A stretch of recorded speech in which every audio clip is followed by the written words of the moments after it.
From a $95 million contract to $35 Haterade drinks in the playoffs, we saw Josh Hader have highs and lows, but we do have one of the most clutch arms in the back end of the bullpen. We're going to talk about his 2024 season tonight. Let's go. Jainer Diaz, this is Locked On Astros. Hello and welcome to Locked On Astros, your daily Astros podcast. Here are your hosts, Eric the Man Huysman and Brett H-Town Wheelhouse Chancey. We are Locked On Houston Astros, and we hope that you join us for a daily Locked On Astros podcast. My name is Eric Huysman. You can find me on X at Eric Talks Astros. Find the show at Locked On Astros, your team every day. Brett, where can I find you at?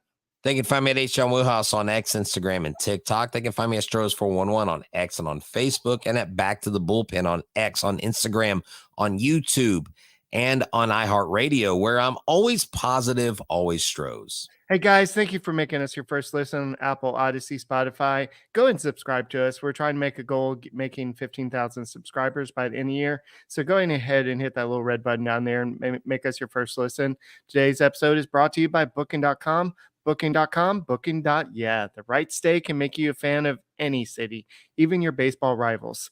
Book today at Booking.com, the official accommodation partner of Major League Baseball. Get the Booking.com app today.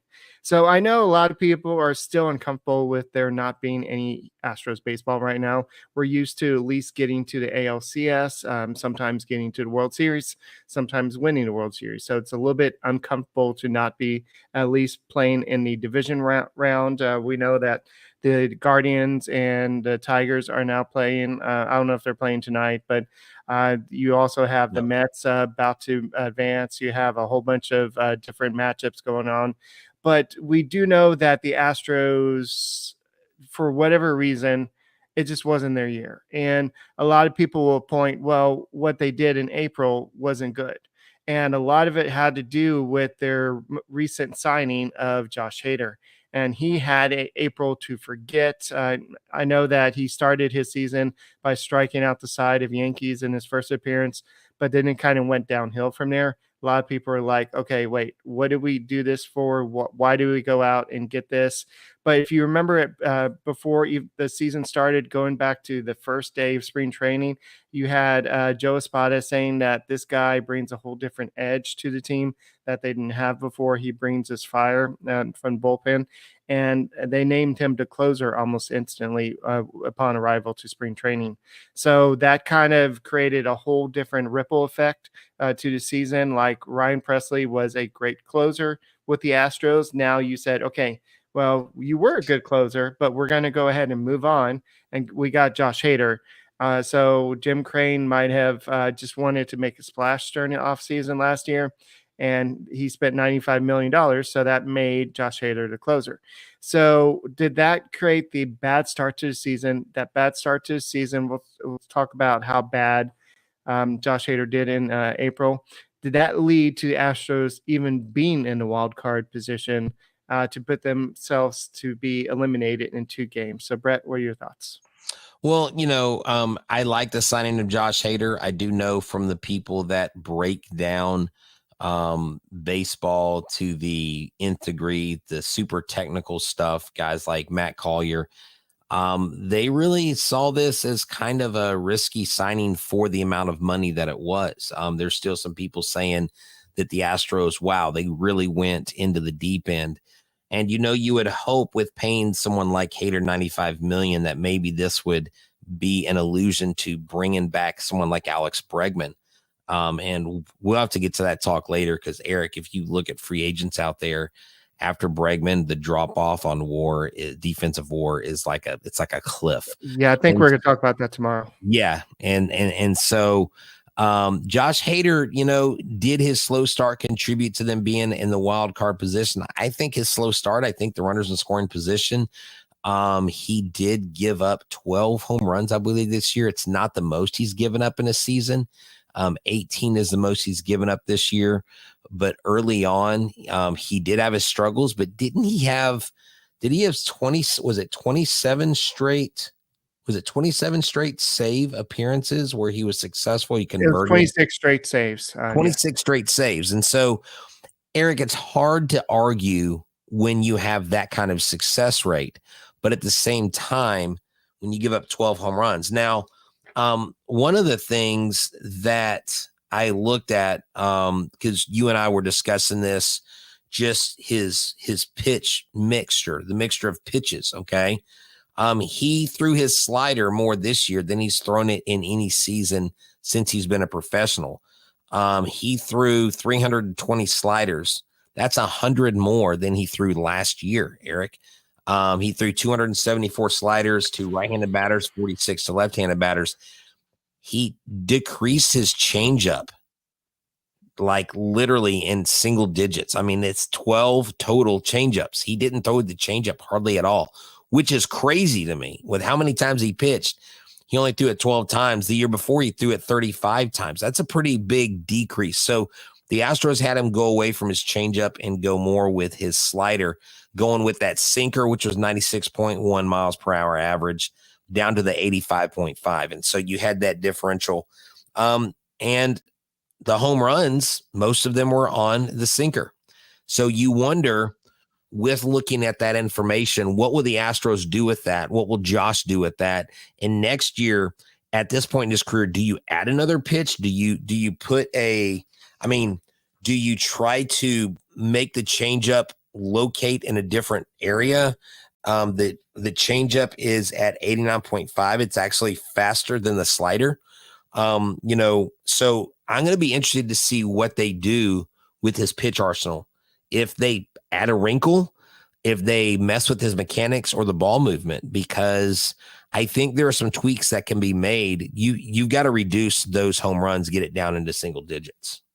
Yes, I know that he's coming off in 2023. He had a 1.28 ERA. That rose all the way up to 3.80 this last year.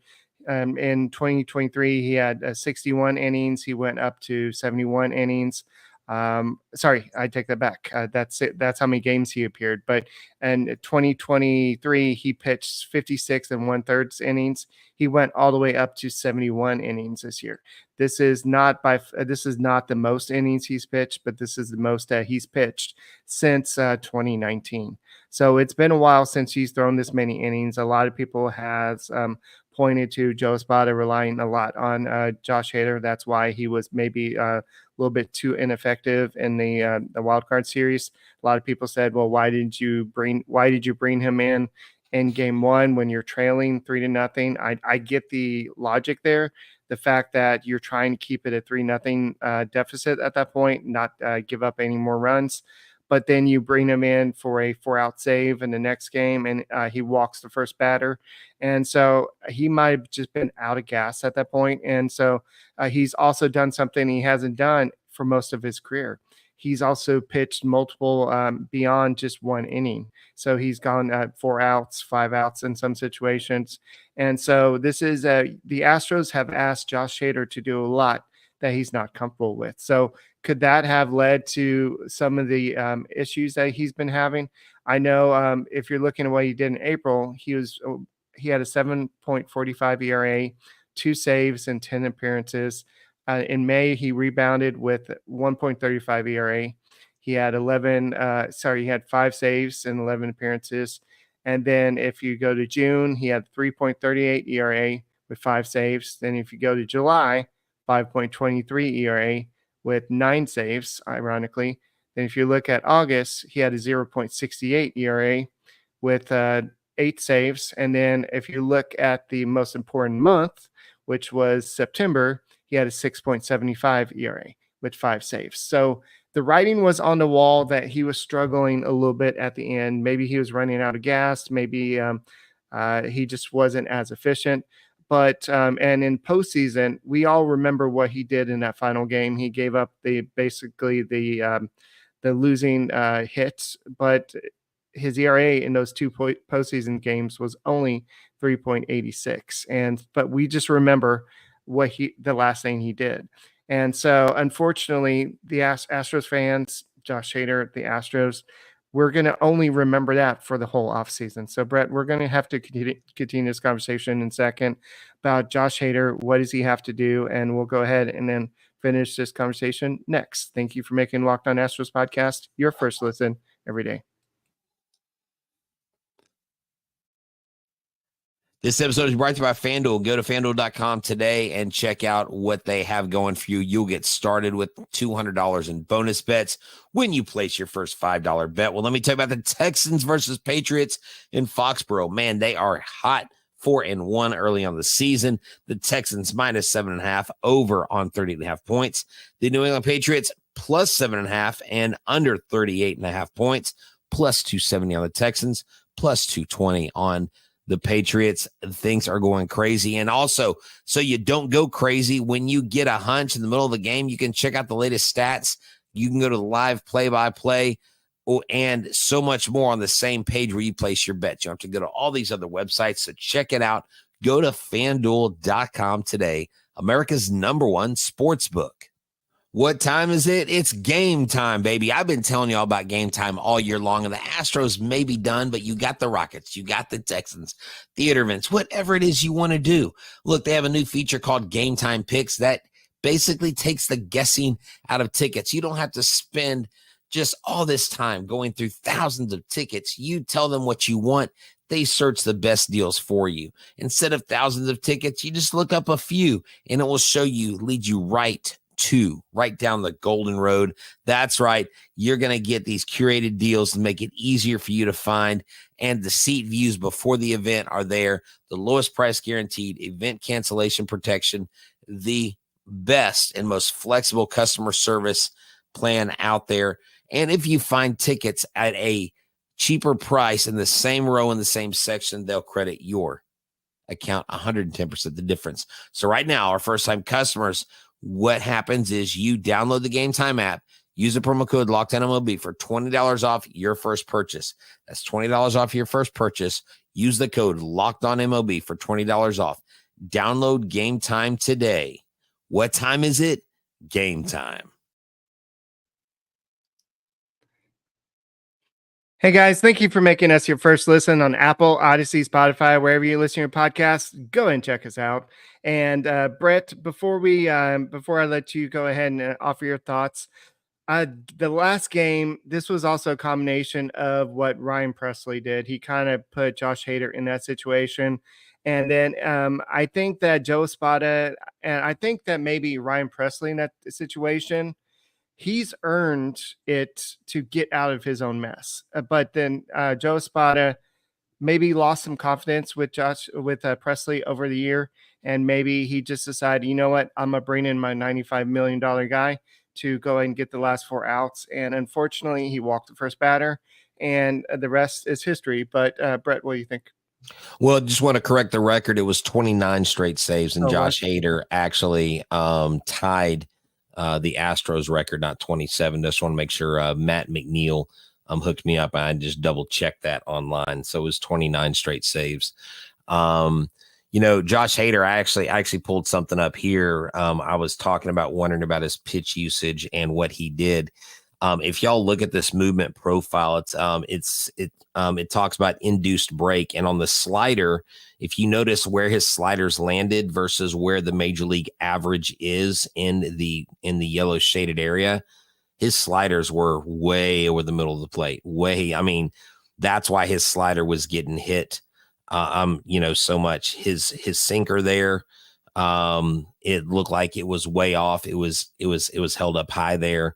And so, but you can see where the league average is. You can see his arm angle. I don't think you're going to change his arm angle, 3/4 arm angle. That's where he is, and that's just who he is.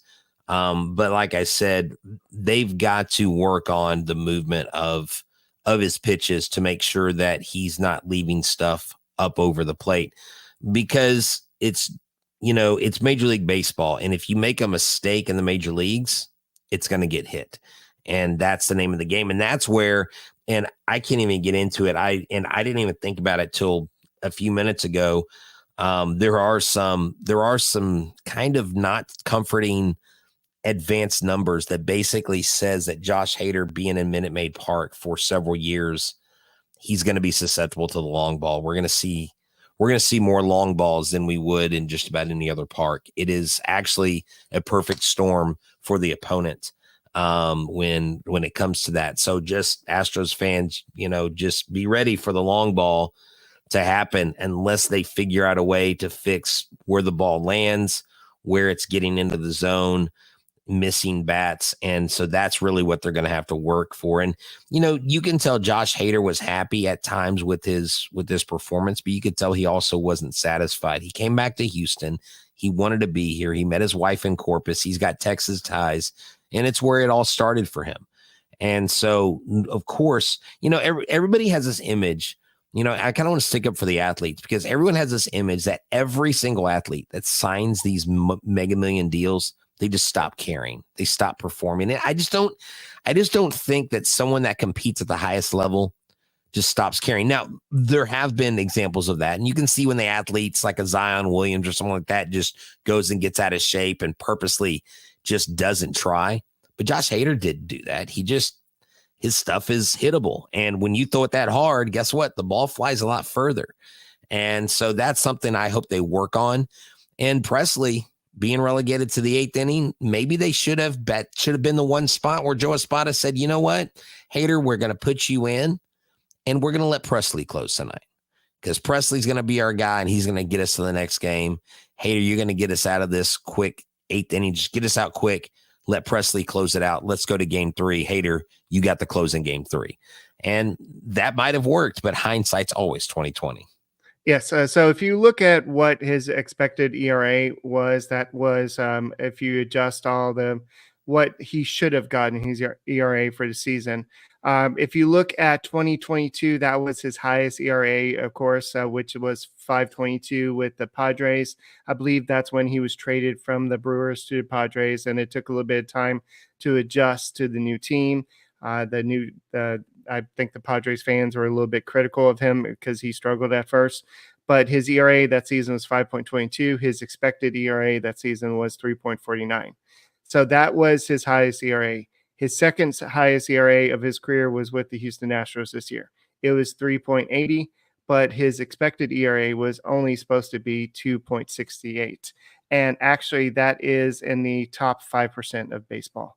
So he should have had better success. His K rate is 37.8%, which is top 1%. His xWOBA is top 5% of baseball. And his expected batting average is 1.74, which is supposed to be the top 1%. So there may have been some bad luck in certain situations that time. There may have been just throwing the wrong pitch at the wrong time. And just like you said, they did have some good barrel percentages this year, 10.2, up from last year where they only had 4.4%. So there was some bad luck. The exit velocity was up this year from last year, 87 miles per hour last year to 89.7 miles per hour this year. So it was a little bit, things were a little bit higher, but I think that they're making a little bit better contact. I think in April, he wasn't fooling too many people, but the stuff is still there. I don't think he has to make too many more adjustments. I think it's more of a mental thing, just getting used to a new team. It took a while to get used to with the Padres too. But I think that he's coming back home. I know it's not technically his home, but like you said, it's where he met his wife. And this is he was traded. The Astros traded for him initially in the Bud Norris trade. I want to say that's where they got him from. And so this is a situation where he's going to figure out. And I think that there's too much invested in this, and the Astros will figure something out. They just couldn't do it during the regular season, but he had some success. It wasn't like he was a flop. There was a couple months where it's like, yeah, we wish he was a little bit better, but he didn't have a manual Class A type season. But outside of April and was July, he was pretty darn good, and maybe September. You're muted. Why am I muted? Interesting. Class A is he's susceptible too. He was susceptible the other day. The Tigers tied up the series. Speaking of playoffs, dude, the Mets are one game away from knocking the Phillies out. The Phillies are on the brink of an early exit, Eric. And not that I'm cheering for the Phillies' downfall, but man, that's not something I saw coming. And then tonight, I know it's last I checked, it was 1-1, Padres and Dodgers. And so you got those things going on. But getting back to Josh Hader, and when you said you don't necessarily know if it's anything he needs to work on or change, the whole thing I'm speaking of in changing is figuring out why his slider, I think I may have said his sinker, his slider leaked over and gave up eight home runs with that.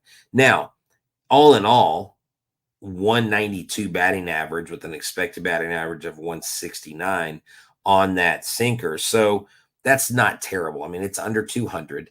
But like I said, limit those mistakes. And so hopefully they can figure out how to keep that sinker from sinking into the right part of the zone that gets barreled out nicely. All right. So, yeah, we'll go ahead and talk a little bit more about this. We'll talk a little bit more about the postseason in a second. Guys, thank you for making us your first listen on Apple, Odyssey, Spotify, wherever you listen to your podcasts. Go and check us out.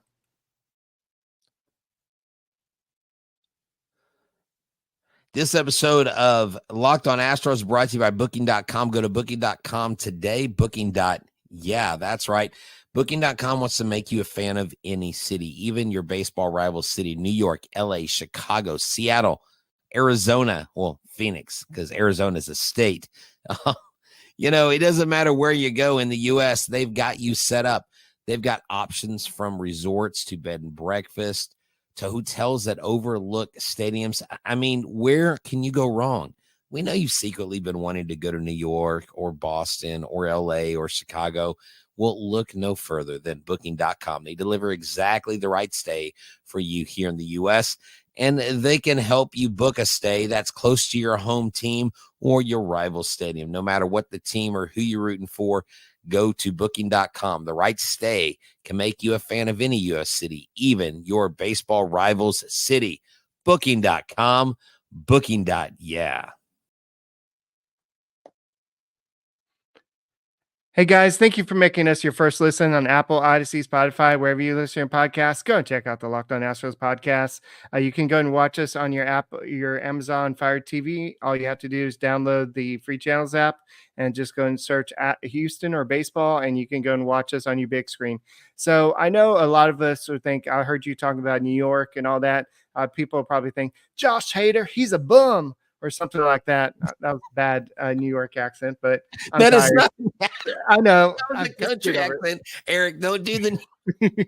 Anyway, but people think that he's a bum in the postseason, but he's actually not. He's got an 0-2 record with a ERA of 1.64, 33 strikeouts with 5 saves and 18 career appearances in the postseason.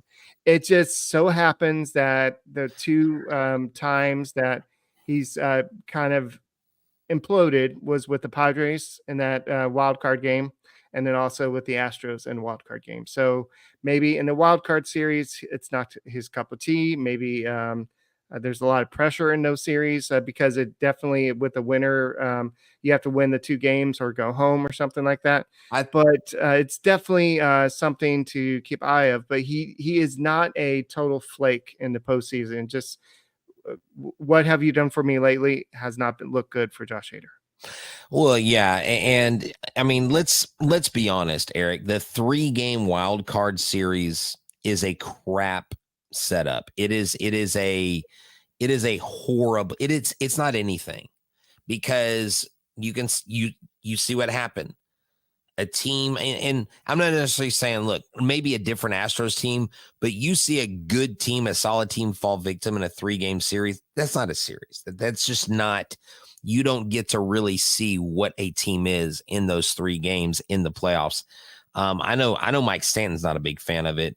I talked to some other players this weekend. They're not a big fan of it. But hey, speaking of being a big fan, I'm going to go back and watch this Padres-Dodgers game from the beginning, Eric, because it was 6-1. It just went to 6-5. Teoscar Hernandez hit a grand slam. Right. And the Dodgers are not going quietly into the night. Can you imagine? I don't know if you saw this.